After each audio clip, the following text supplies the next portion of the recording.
Me, morning news matters because it sets the tone for your day, and it's a way of getting you started. Day to day, that first draft of history, it happens right here. We're going to uplift you.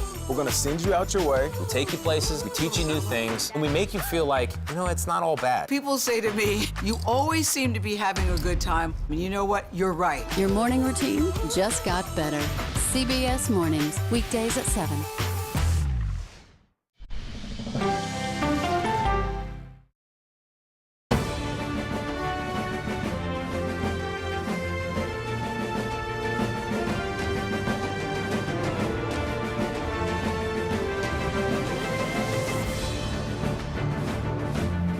Have meaning coming from someone who aspires to stand behind the seal of the President of the United States. I want to thank Elon Musk for having done a great job. He took care of a very important need, probably saved a lot of lives because this was really an emergency. Latinos are not going to make the trip to the United States and literally put themselves in legal jeopardy by registering to vote and actually voting in an election. Hello, everyone. I'm Major Garrett in Washington. Welcome to America Decides. Former President Trump and Vice President Harris are campaigning in a combined 4 battleground states today with just 15 days to go before Election Day. Former president is making several appearances in North Carolina, delivering remarks in Concord, a suburb of Charlotte, tonight. That's after he surveyed damage from Hurricane Helene in Asheville and then held a rally in Greenville. Meanwhile, the vice president is holding her own campaign event in Brookfield, Wisconsin this evening after stops in Pennsylvania and Michigan.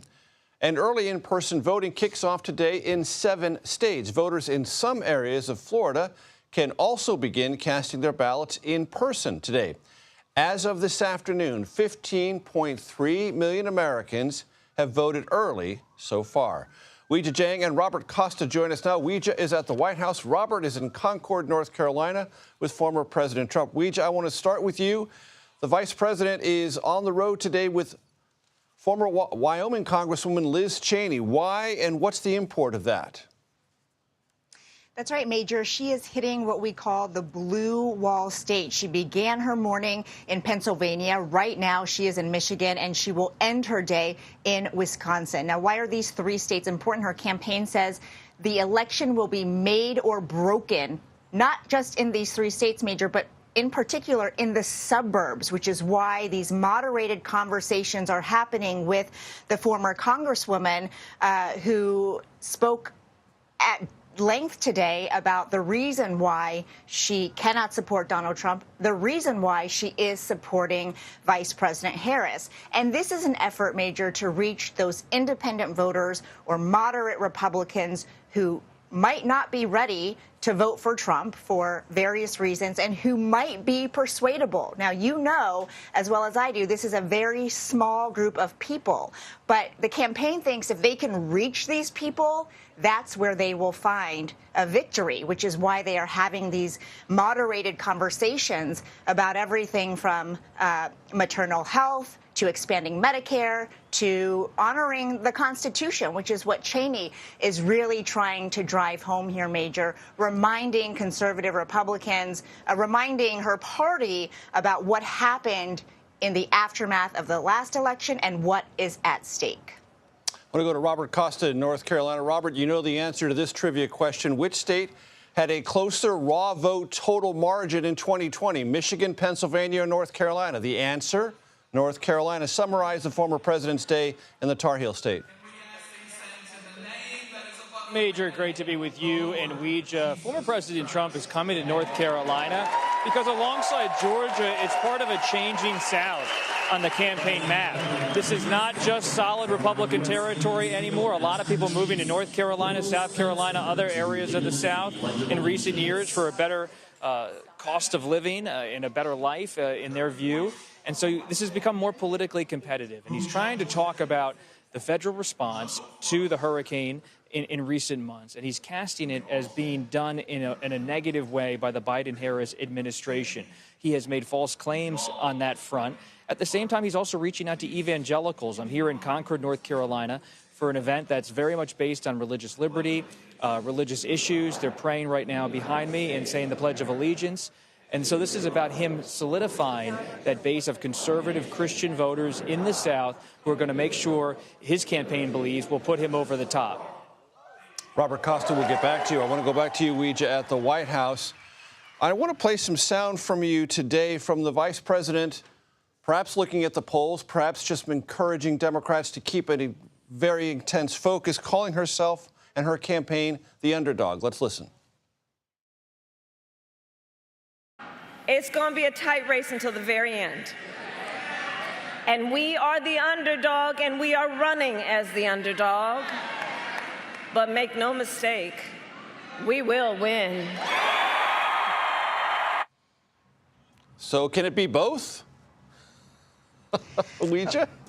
Major, I was just talking to campaign sources today who say, yes, of course, this is part of the messaging, but they really believe it's true also because they have data that we might not be privy to, but they do think this is going to be such a toss-up and they don't want to take anything for granted. And this message, this word underdog, Major, really has been at the center of her campaign since Harris rose to the top of the ticket because she doesn't want people to get complacent. She wants to make sure that her base of supporters turns out that they vote early if they can and that they show up at the polls on Election Day. And that's part of the reason why she hammers this home at every rally to say that, you know, we are the ones behind here and we have to make sure that we turn out to change that.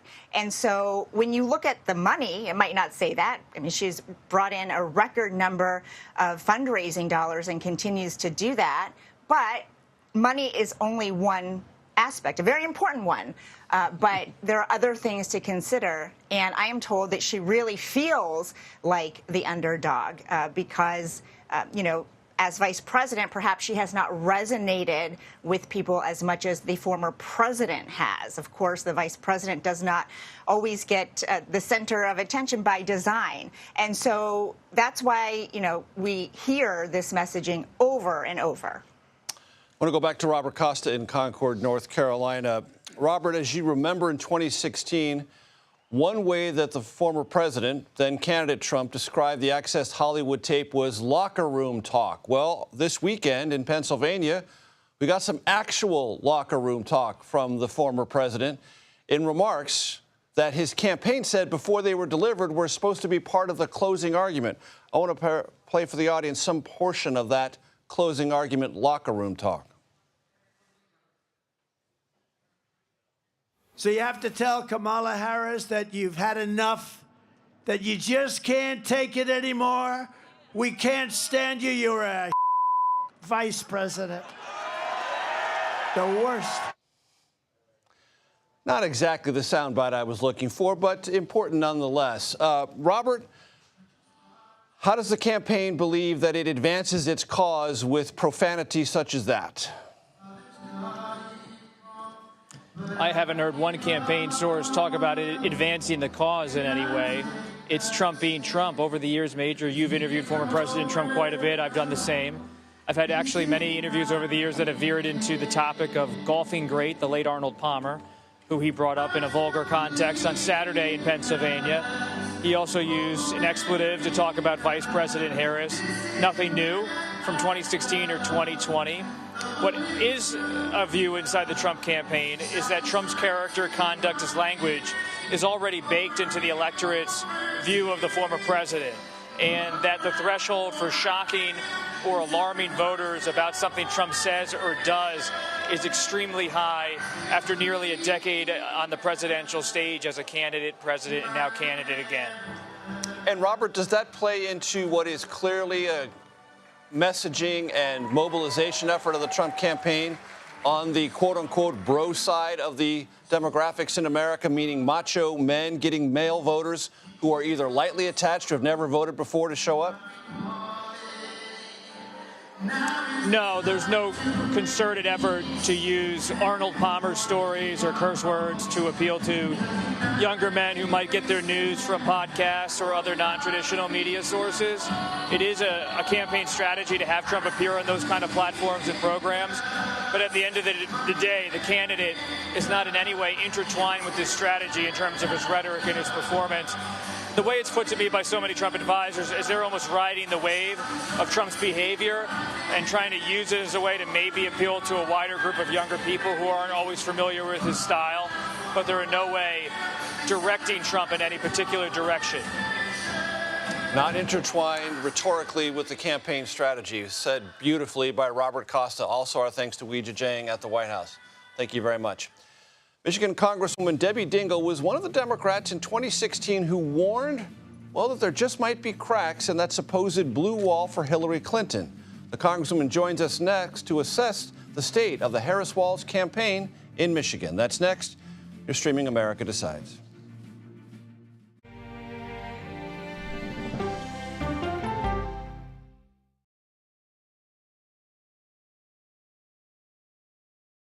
Come on, Julia. Oh, no. I will if you will. You go, gal. That's right.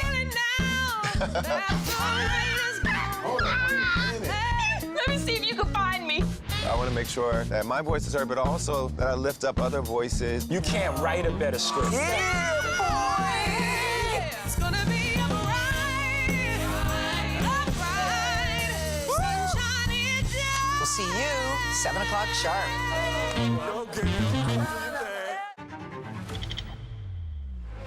How fast do you think you were going? 195 miles an hour. This is incredible. How close did you actually come to being killed? That close. Is this brain surgery without a knife? It is. What risk do these children pose to Russia? I'm not sure the world is prepared for this change. Definitely not. Who's the best coach in college football today? Let me see a mirror. It's time for the CBS News original, 60 Minutes. Sundays on CBS and streaming on Paramount Plus. Go to the ends of the earth. Right now. We got something crazy. And reach for the stars. Here we are.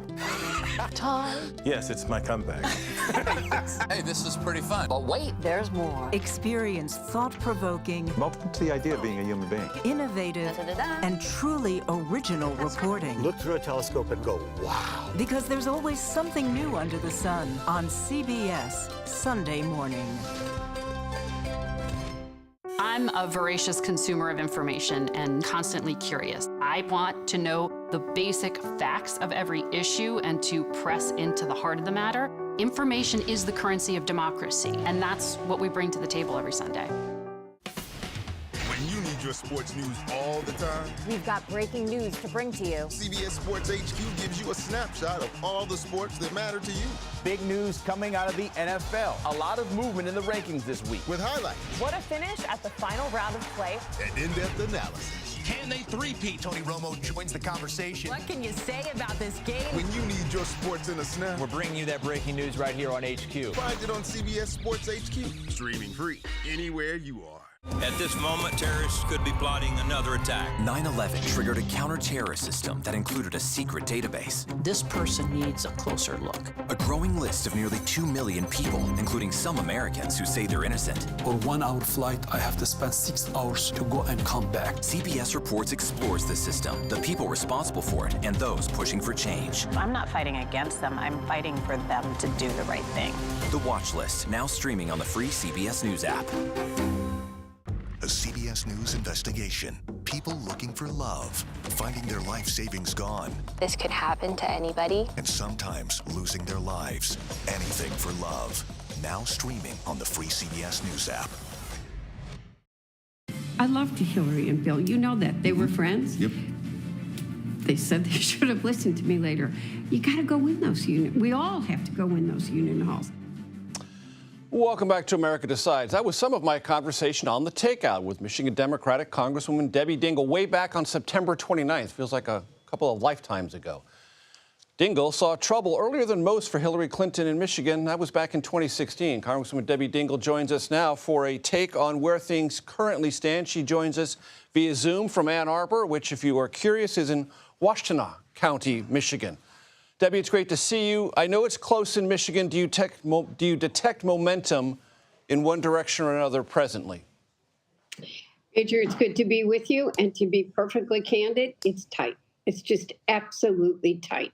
And who turns out, who votes, is really going to make the difference. And I could not make a prediction right now. Whose ground game looks better to you? Well, the vice president's ground game is very strong. The voter contact is there. She's been here. You feel the energy in that. But Donald Trump has been here multiple times. J.D. Vance is here. I don't think, quite frankly, they have the ground game that Democrats do, but there's been a little reversal this year in the election in that Democrats have more money than Republicans do, and normally Republicans have more money than Democrats do, but a Trump voter is a strong, motivated voter, a mega voter is, and the energy is there. And a lot of people forget that the vice president's really only been the candidate for 2 months. They're getting to know her. Everybody's sick of the advertising. They're sick of this campaign. And it's really coming down to who votes. And we've got to turn out our votes. And Debbie, when you think about this race as compared to the alarm bells you were ringing in 2016, what's different? So, I've been thinking about this a lot because at this point I had said to you, she's going to win and nobody believes me. 2020, I knew that Biden was going to win and I felt comfortable. I think what's different now is that I'm still watching a lot of people try to get to know who she really is. We've got to get in those union halls. I will tell you, on Saturday, I did a labor rally with 6 national presidents. In 2016, national presidents knew they had a problem in their union halls, but they didn't want to admit it. Now, the union leaders are in talking to their membership, doing that comparison. They don't, a lot of union members believe everything that Donald Trump tells them and has no idea of what the real record is. How many jobs were lost in just Michigan, 89,000 during the Trump administration, the plants that were closed, the fact that he says he's not going to pay overtime, but the reason he's not going to pay overtime is he doesn't think we should pay overtime. So there's a lot of education that's really being done right down to the last minute. And Debbie, you mentioned that there's still some gap between knowing who the vice president is. Is there time to close that gap of understanding or appreciating or getting a sense of who the vice president is? Yes, I think you're seeing her do it. You've seen her. She's been in Michigan a lot, and she's back. She's in Michigan right now. She's coming back later in the week with Michelle Obama. President Obama is here tomorrow. I think you're seeing a lot of what needs to be done. I think, quite frankly, I think people maybe took the eye off of Michigan and Wisconsin and just thought it was about Pennsylvania, and we got to do all 3. But you know what? People know they've got to do all 3. We're rolling up our sleeves. People are out there doing the work. There is an issue that you know well, Congresswoman, in the area near Detroit, Dearborn. There was an uncommitted effort during the primaries. There is still concern about Gaza. What is your level of concern about Democrats who otherwise would participate sitting this election out as a protest to Biden-Harris policies in the Middle East? Look, I'm going to be blunt. That's just a real issue. You cannot escape it. There's a lot. There are so many raw, passionate feelings right now on all sides of this issue, which is one of the reasons that I say the work has got to be done, because you just need to accept the fact that some of the votes that might have been there are not going to be there. You keep trying to talk to people, have them understand that Donald Trump, one of the first things he did is to try to do a Muslim ban. He talks about incarceration camps. He talks about all of that, but we've got to make up those votes in other places, which is why it is so important that we turn out the votes, and we just have to do it. Is Jill Stein a factor in Michigan? Yes. She was, she did a rally in Dearborn last week. She was on the University of Michigan's campus. A vote for Jill Stein, in my mind, is going to be a vote to help Donald Trump. But third-party candidates have notoriously caused problems in Michigan. So we've got to, I understand why people are voting for Jill Stein, but she's not going to. The reality is, and I say this with all due respect, she's not going to win the presidential election. And people really need to think about what the next 4 years will be about and what the contrast is in these two candidates. Always a candid conversation. Congresswoman Debbie Dingell, thanks so very much. Thank you. Overnight, Israel carried out airstrikes across Lebanon. The new attacks come just a day after a Hezbollah drone targeted Israeli Prime Minister Benjamin Netanyahu's home. CBS News foreign correspondent Ramy Inocencio is in Tel Aviv with the latest. Major good evening. Tension across Tel Aviv today. Israel's military downed 5 Hezbollah drones over the Mediterranean Sea, and flights were halted at Ben Gurion Airport for a short time. And separately, just after sunset, we heard a boom rumble across the city. Moments later, the IDF sent out a notification that it was a projectile crossing from Lebanon, but that it then fell in an open area someplace in central Israel. Now, all this happening as Secretary of State Antony Blinken is expected to land here in Tel Aviv imminently for his 11th time since Hamas attacked last year in order to try to resurrect a ceasefire deal. Meanwhile, President Biden's special envoy, Amos Hochstein, is back in Lebanon for what he said was his 6th or 7th time there. He landed just after Israel's military launched airstrikes on dozens of facilities used to finance Hezbollah. A U.S. official told CBS News that he is there to try to find an end to the conflict. And today he did meet with the Lebanese speaker, Nabil Berri. And that is notable because he is aligned with Hezbollah. Blinken, meanwhile, is expected to shuttle around the Mideast, perhaps to Qatar and Egypt too, since they have been mediating countries through the end of this week. Major. Ramy Inocencio, thank you. Non-citizens are not voting in this election. Let me say that again. There is no evidence non-citizens are voting in this or previous elections. Next, what officials are doing to try to combat widespread falsehoods on this topic. That's next. You're streaming America Decides.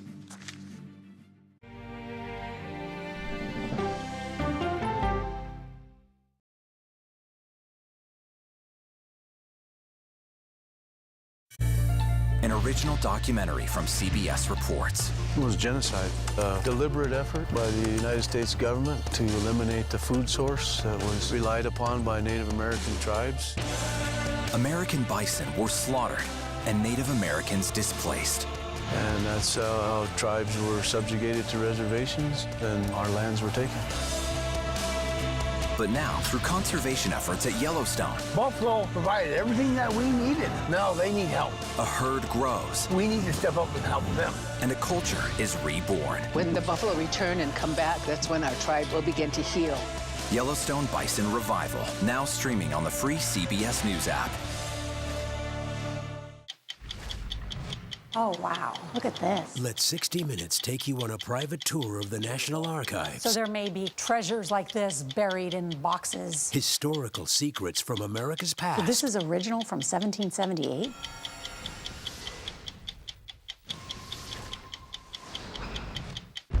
This case. It's like a screenplay, something straight out of Hollywood.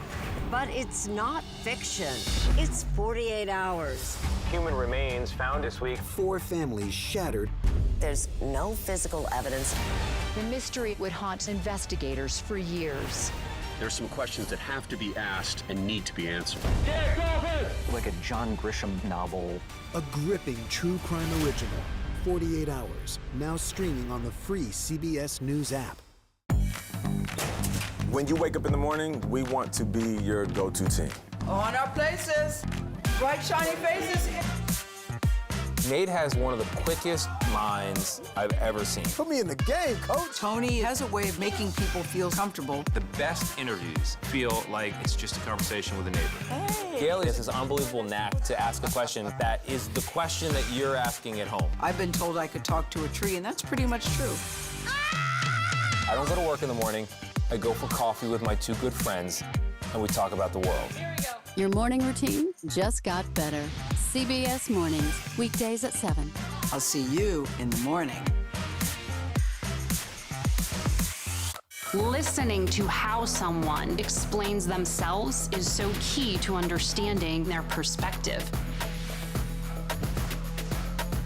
The grief of losing a child is immense. You can't breathe. After decades of the war on drugs, things have only gotten worse. Every shipment of fentanyl is a ticking time bomb. 50 times more powerful than heroin. CBS Reports goes deep into Mexico. What is your role in the Sinaloa cartel? To find out why the cartels keep getting stronger and wealthier. This is a war, but we're not fighting it. Our citizens are dying. Funding Cartels, now streaming on the free CBS News app.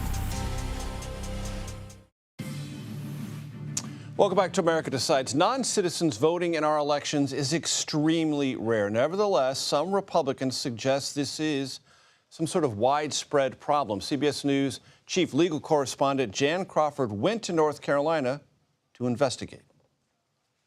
Last month, the Republican National Committee's Protect the Vote tour rolled into Raleigh, North Carolina with a message.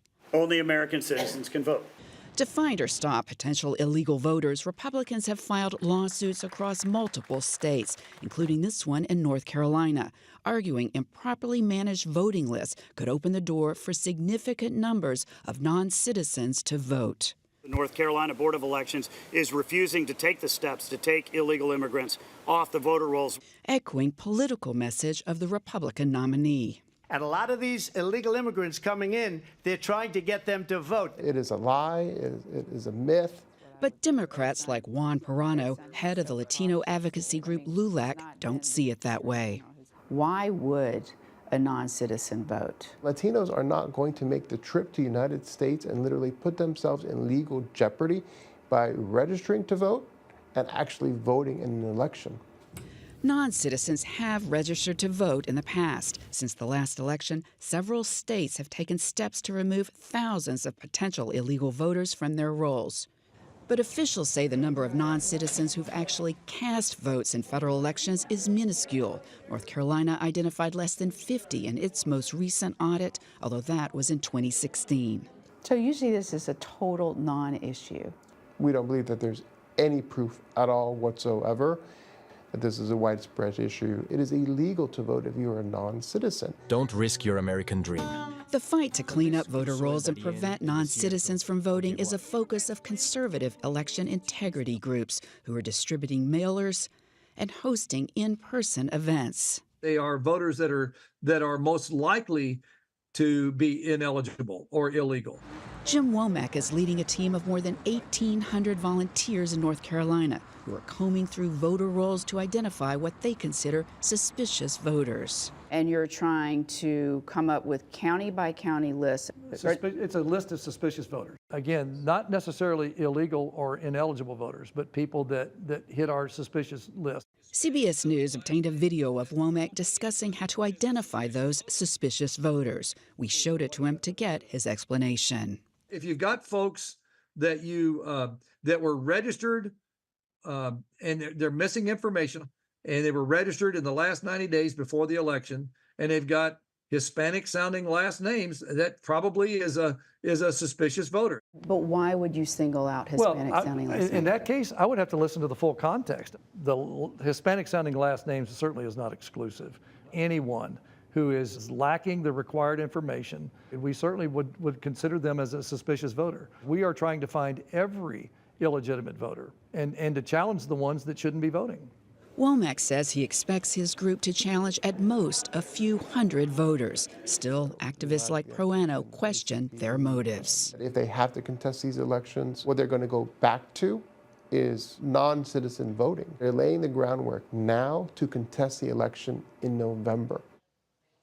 Delighted to have Jan Crawford here at the table for more on her reporting. Walk us through what you have learned and the actual statistical incidence of non-citizens participating in U.S. elections. Well, I mean, I think the one thing people agree on, if you can agree on anything, is that it's illegal to vote if you're a non-citizen.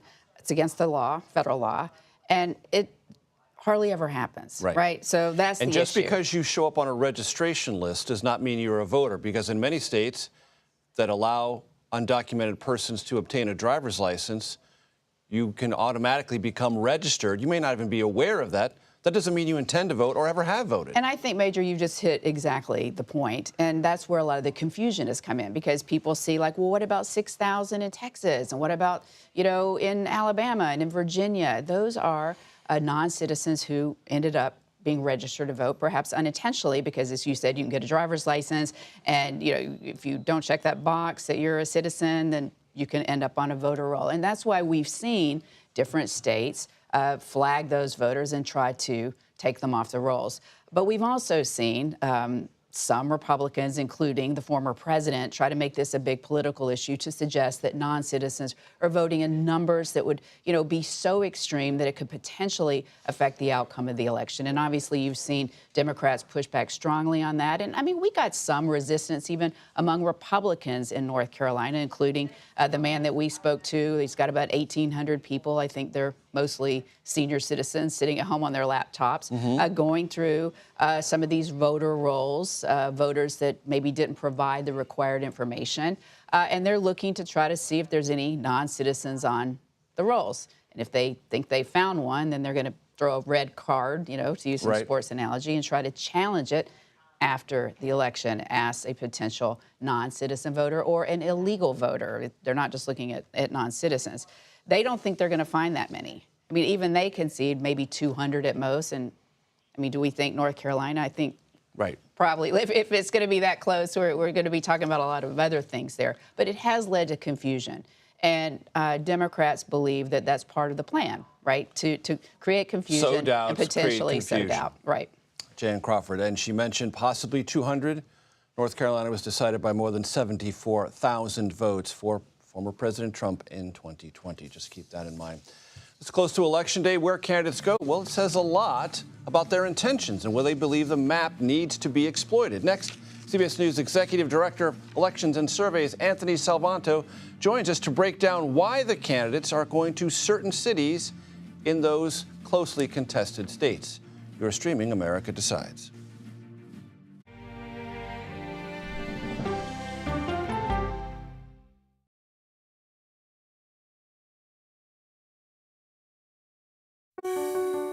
Washington is the seat of power. National security, foreign policy, global economics, every story comes through Washington in some way. We bring some of the most powerful voices in America to the table. We don't just ask the questions, you have to go deeper. We try to understand what's at the heart of the issue we're talking about, to then come forward with solutions. Face the Nation on CBS.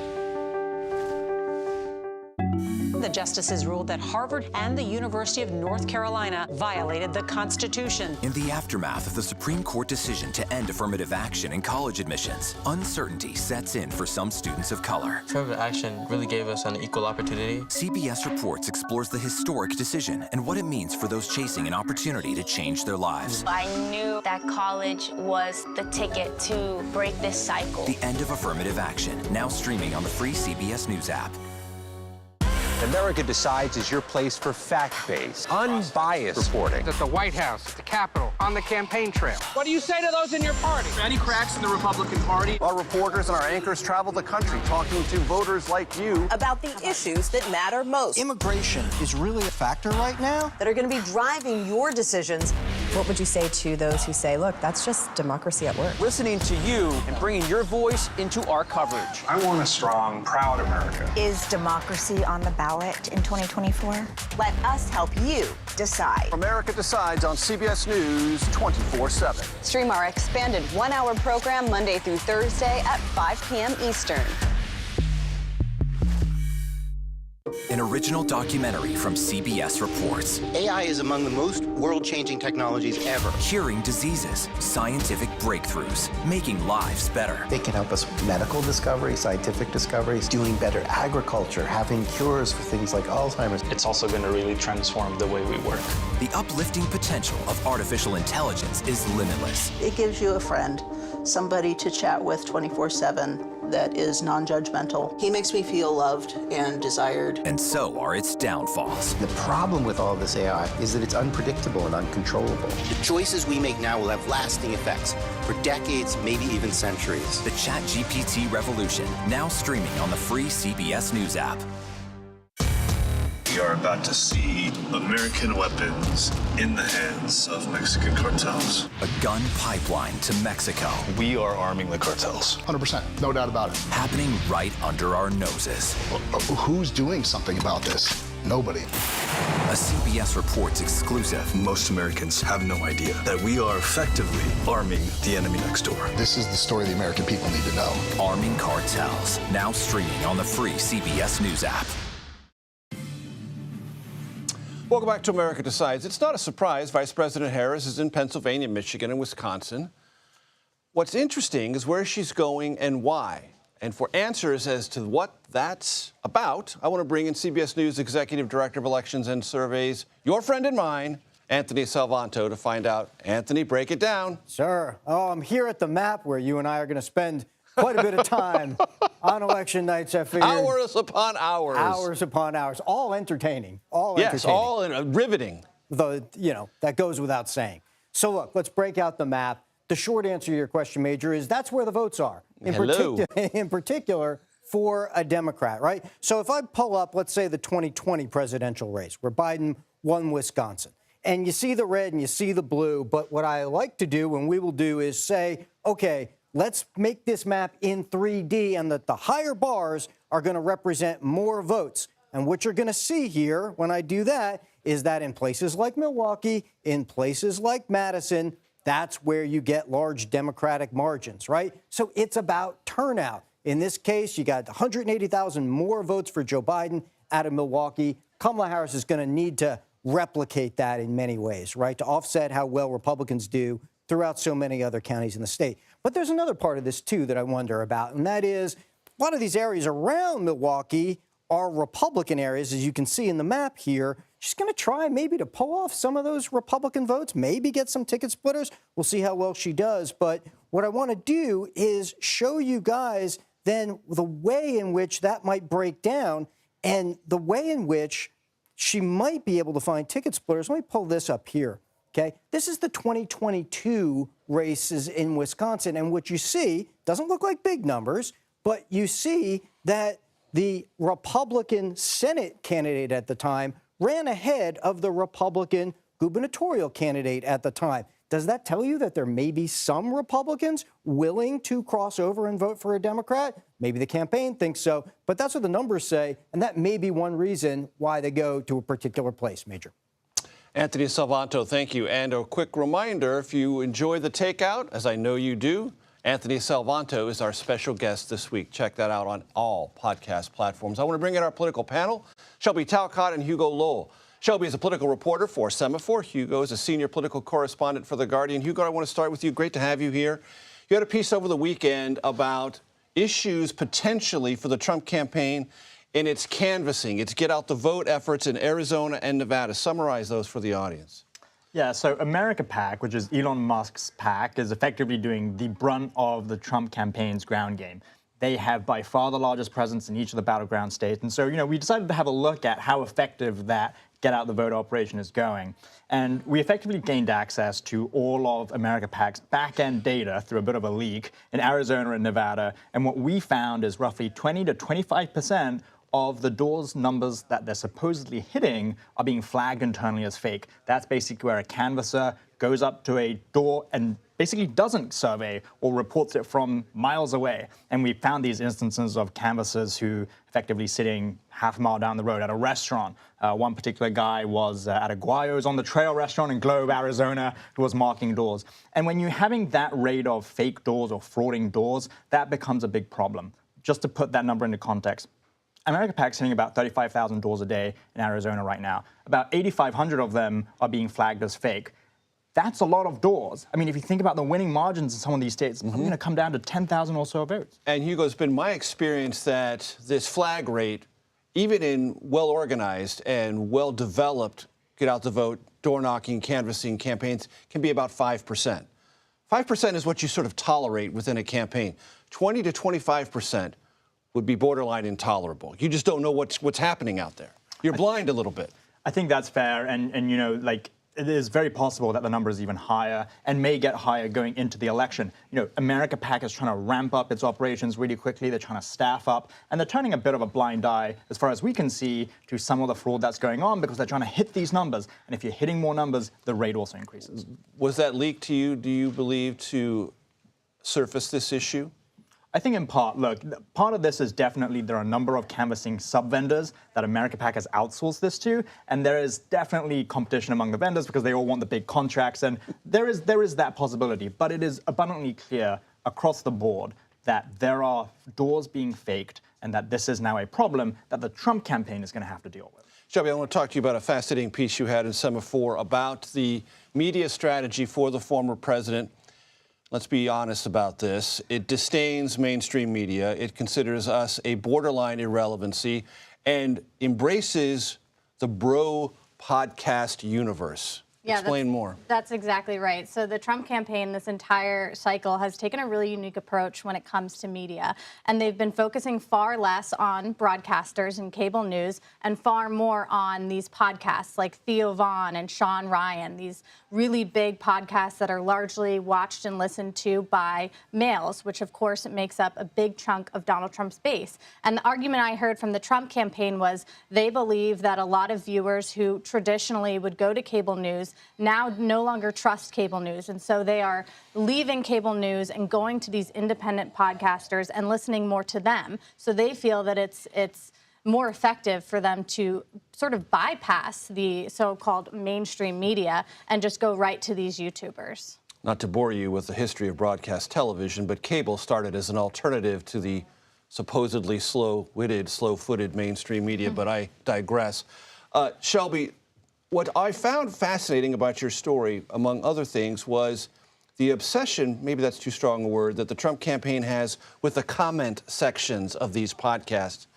Why do they care about that, and why are they confident that that's an indicator they ought to pay attention to? Yeah, this was really interesting to me, too, because they kept essentially pointing back to the comments. They would say, well, if you look at Kamala Harris's Call Her Daddy comment section, 80% of them are negative. And if you look at our podcast with Theo Vaughn, almost 100% of them are positive. And so they argued to me that this essentially shows what real Americans are thinking when it comes to these podcasts. Now, I'm, of course, skeptical. They also talked a lot about the difference between YouTube views and broadcast views. Those are not necessarily comparable because you could watch a YouTube video for 3 or 4 seconds and it could count as a view, whereas those Nielsen numbers are done much more strictly.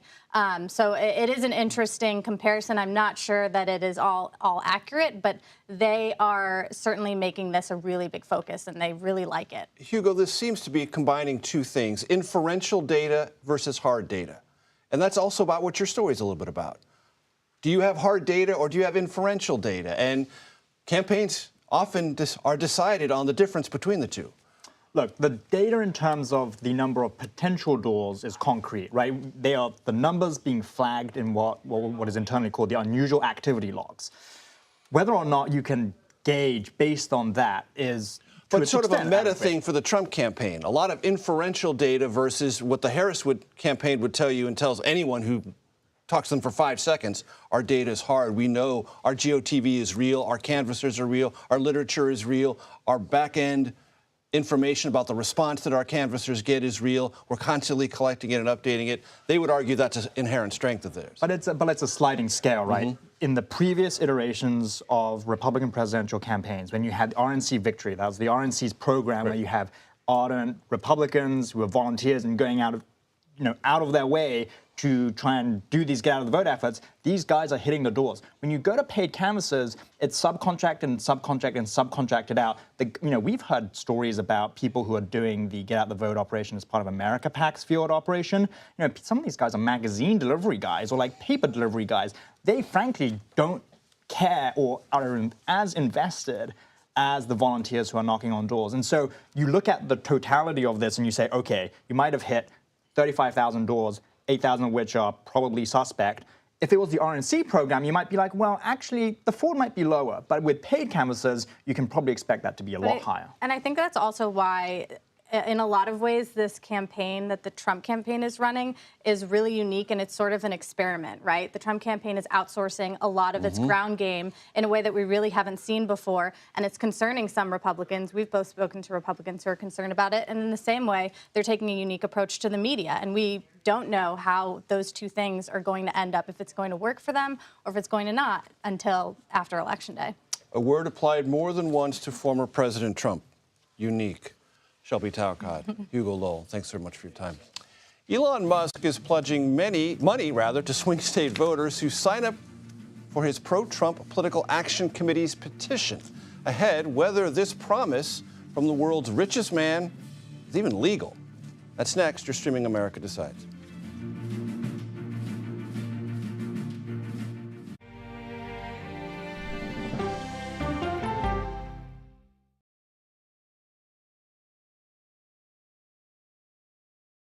Go to the ends of the earth. Right now. We got something crazy. And reach for the stars. There we are. Time. Yes, it's my comeback. Hey, this is pretty fun. But wait, there's more. Experience thought-provoking. Welcome to the idea of being a human being. Innovative and truly original reporting. Look through a telescope and go, wow. Because there's always something new under the sun on CBS Sunday morning.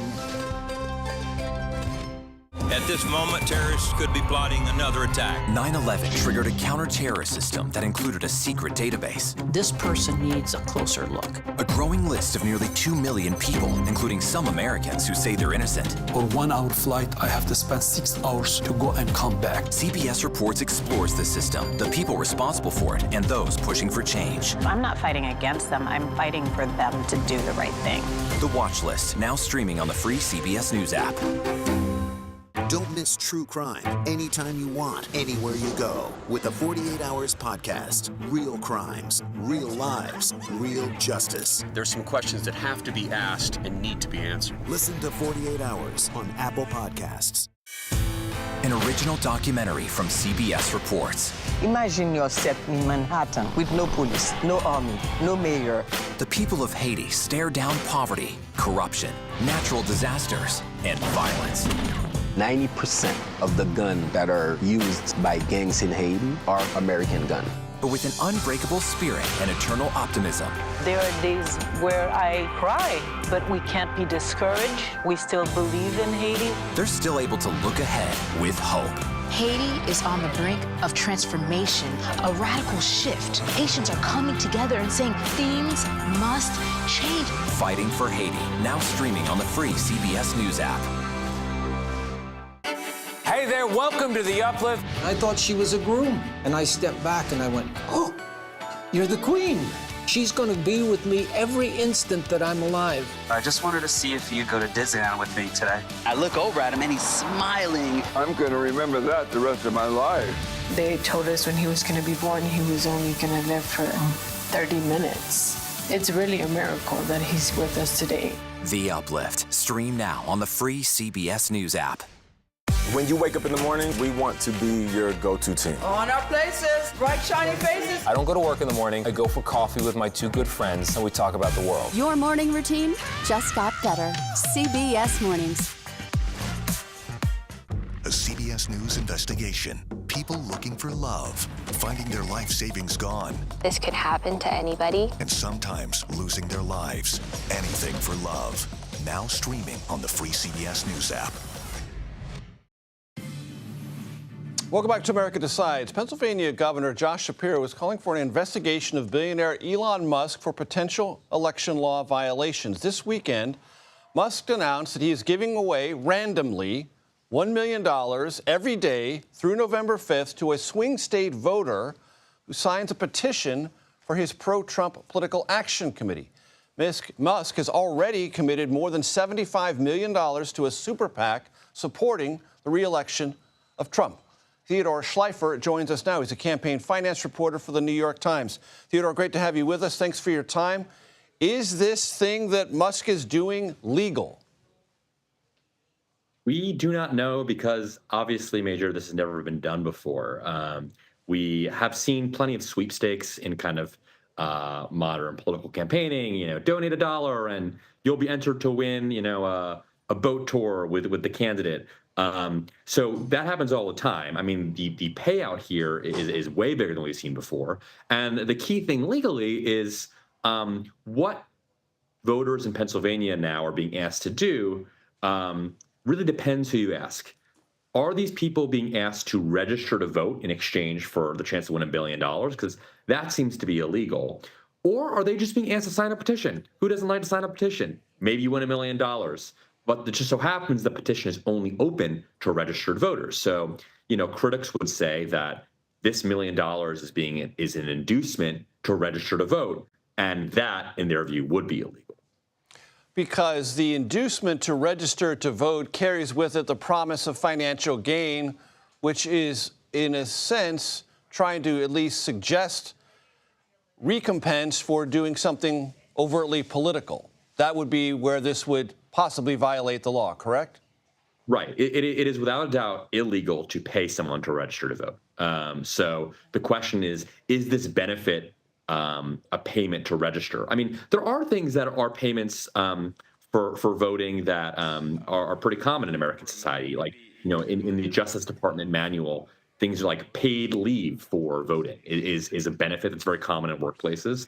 Or it is not illegal to offer free rides to the polls. We see plenty of voter turnout organizations do things like that. And, those are benefits that you could argue have some value. But it is explicitly also stated in the Justice Department manual that you cannot offer a bribe such as a lottery. That is explicitly referenced as something that is disallowed. So, look, this is a legal question. Also, the election is, of course, in 2 weeks.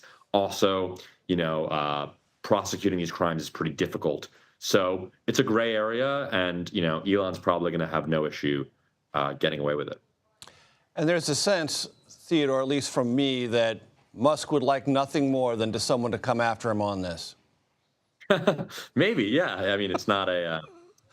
See what they're doing? See what they're doing? I can't even get people to register to vote without them coming at me or some sort of thing. They're trying to help people pay for their dinner with $1 million. What a mensch.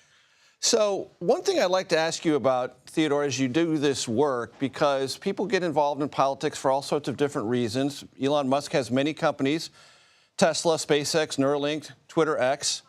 And according to a graphic that appeared in the New York Times, and perhaps you had a hand in this, 5 cabinet departments and 6 independent agencies are either investigating or involved in regulatory oversight of all these Musk-led companies. It seems like he has a lot at stake if Trump wins.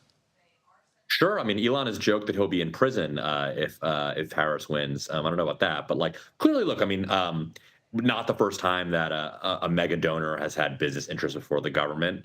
I think what is notable is just how involved Elon himself has gotten in this campaign. I've covered donors for a decade now, not uncommon for a rich person to want to approve an ad or at least see an ad beforehand or, want to sign off on big strategic decisions. But right now you're showing on the screen, here's Elon speaking at a rally, right? I attended a Elon town hall, one of those town halls the other day in Pennsylvania. He's clearly involved himself in this campaign in a way that suggests that he feels the stakes. Does he feel the stakes personally in terms of kind of all those federal investigations? Probably. He also says the stakes for democracy, in his view, are profound as well. So, yes, Elon Musk cares who wins in 2 weeks. And just based on what you just said, Theodore, as I think one of the things that's distinct about this is the obviousness of Elon as compared to other big donors. Yeah, look, I mean, in a lot of ways, it reminds me of covering Trump, right, where reporters or critics are sort of looking for the goldmine nugget that shows kind of what he's really saying behind the scenes. And with Musk, he kind of tweets what he thinks, right? And you have sort of a real-time diary of what he's thinking. For instance, there's been a lot of questions about what's going on in his super PAC. And earlier this fall, Elon Musk tweeted, I'm looking into the problem, something like that. You don't need to find what he's saying privately. He says it publicly. No. Unfiltered as always. Theodore Schleifer, not unfiltered, on point. Thank you very much.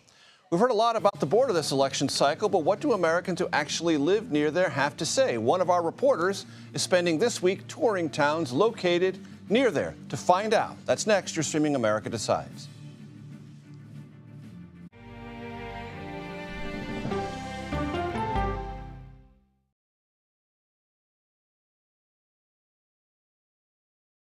Okay, so let's just start at the beginning. Well, let me start with this. What is at stake here? What is the answer then? Do you know why? You want me to just keep going? Is that a good thing or a bad thing? Were there death threats? How is this possible? What's wrong with that argument? Are you saying they lied? Have you told the government that? Why won't you say the word crisis? You're not answering my question. This really is that scary? Does that make sense? What do you mean? What does that mean? Did any of that make sense?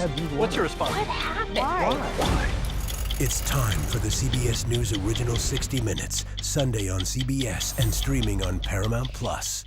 There is no more room in our city. New York City is receiving record numbers of migrants. Today, we're going to have more than 500 adults and children come through that door. Tensions rise as shelters reach max capacity. We don't have to take care of them. CBS Reports goes inside a crisis cities and families are facing as they fight to survive. The United States still has that glimmer of hope for people to come here. Fighting for a future. Now streaming on the free CBS News app. An original documentary from CBS Reports. Since you started La Soup in 2014, do you have any sense as to how much food you've rescued from the landfill? We've rescued 4.5 million pounds. I can't even fathom how much food that is. And that's one little person in one little city in America. We're going to call this chicken piccata. We did 450 of these meals today. This is the exact dish that you and I are going to have. Yep. Oh my God. Is it good? Mm-hmm. Having a plan of how to keep people fed should be in every single city. So if we eliminated food waste, could we eliminate hunger? Yes. Eating Trash, now streaming on the free CBS News app. America Decides is your place for fact-based, unbiased reporting. At the White House, at the Capitol, on the campaign trail. What do you say to those in your party? Any cracks in the Republican Party? Our reporters and our anchors travel the country talking to voters like you about the issues that matter most. Immigration is really a factor right now that are going to be driving your decisions. What would you say to those who say, look, that's just democracy at work? Listening to you and bringing your voice into our coverage. I want a strong, proud America. Is democracy on the ballot in 2024? Let us help you decide. America Decides on CBS News 24/7. Stream our expanded one-hour program Monday through Thursday at 5 p.m. Eastern. When people say who's first to get in the morning, that would be me. Morning news matters because it sets the tone for your day, and it's a way of getting you started. Day to day, that first draft of history, it happens right here. We're going to uplift you. We're going to send you out your way. We take you places, we teach you new things, and we make you feel like, it's not all bad. People say to me, you always seem to be having a good time. And you know what? You're right. Your morning routine just got better. CBS Mornings, weekdays at 7. Superstar approaching, superstar approaching. I can see clearly now that the rain is gone. That's right.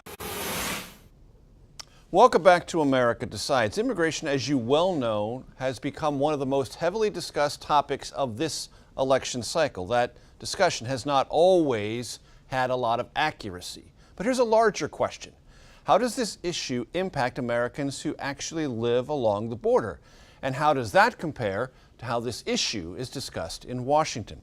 CBS News is touring several towns located along the border over the course of this week. Our own Omar Villafranca began this trip yesterday in McAllen, Texas. He will conclude it Friday in San Diego. He joins us now. We are here in Presidio, Texas, in the Big Bend region. This is a very remote community, but right behind me is the U.S.'s border with Mexico. This is Presidio. On the other side is Ojinaga, a town of about 30,000. Presidio has about 5. Now, we talked to the mayor, and he told me that they don't have immigration surges that you see on TV here. There's not a big rush of migrants that have ever come in here because it is so remote.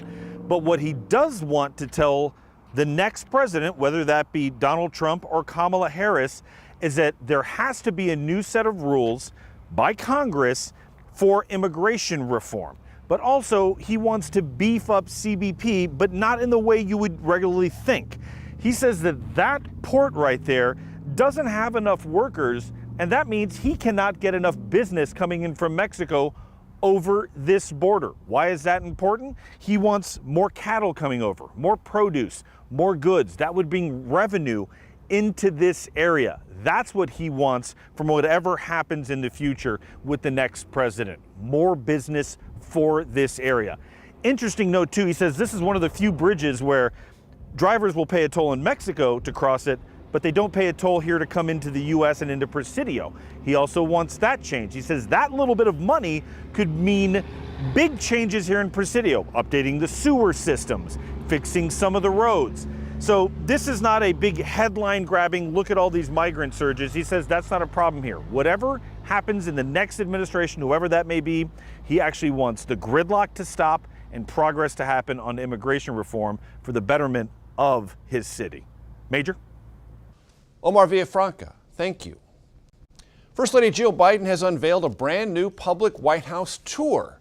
It's the first facelift this tour has received in decades. Among the changes, visitors can now enter the diplomatic reception room, which, as the name suggests, is used to welcome foreign leaders and diplomats. Plus, digital photo displays and interactive videos from the President and the First Lady are now incorporated along the tour route. Now, this is important. The process to take this tour is still the same. You've got to request a visit months in advance through your representative in Congress. That does it for today. We'll be back with another edition of America Decides tomorrow at 5 p.m. Eastern. The Daily Report starts right now.